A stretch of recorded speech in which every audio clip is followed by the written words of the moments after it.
Hey, it's your boy Pastor Ron, and I'm want to log in real quick just to share something with you. Every single person on this earth has gone through a moment of testing, and many of us are currently in a test, and it's been difficult.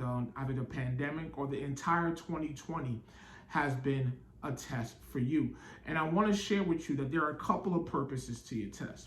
The first reason for a test is to produce a testimony. We often hear statuses or tweets that a test produce a testimony, which is accurate not simply because it sounds cool, but it's also in a legal sense. We understand in the court of law, you can only testify what you've seen of what you experienced. You cannot testify what you've heard. So in order for you to have a valid testimony, God is allowing you to go through some things to produce that testimony so you can testify, because there's power in your testimony.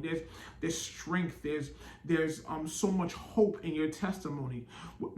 Whenever you get a chance to share your testimony, please do it, because I could sit here and preach 40 sermons, but it will not hold the same weight as one testimony. When you share what you actually been through, it is so powerful and it means so much to many people. So God is allowing you first to go through a test in order to produce a valid testimony.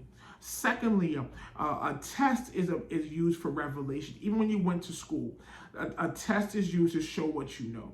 A test is used to reveal if you've been in class or not. So what God does, however, we often hear through preaching and through teaching that God produces a test to find out something about you.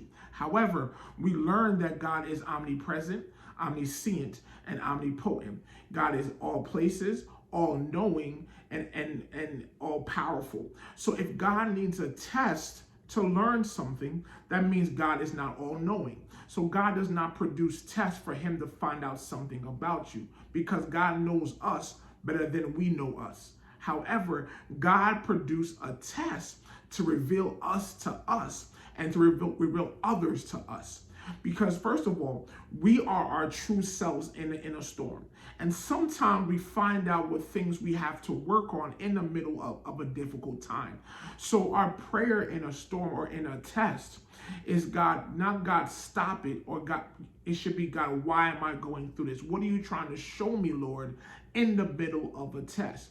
And many of us are seeing tests being repeated in our lives because we have exited prematurely. And God is saying, no. I want you to I'm going to keep sending this test to you until you learn this lesson, until you see what I'm trying to show you about you. Sometimes in the test you reveal, you know what, I still have unforgiveness.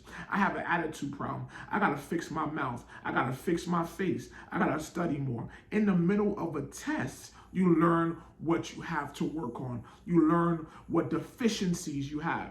Furthermore, God also sends tests to reveal others to us.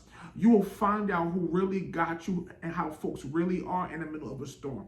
Everybody got your back when you have money. Everybody got your back when things are going well. But you'll find out who somebody really is in the midst of a test. So God has sending us a test. He says, calm down. You're not going to die in it. You're not going to, no, you're good. This is only a test. And there's a reason why this test is coming to us, for a testimony and for revelation. And oftentimes both. So our prayer is, God, why? Not stop, but why? Because I realize that this is only a test. God bless you. Have a blessed week.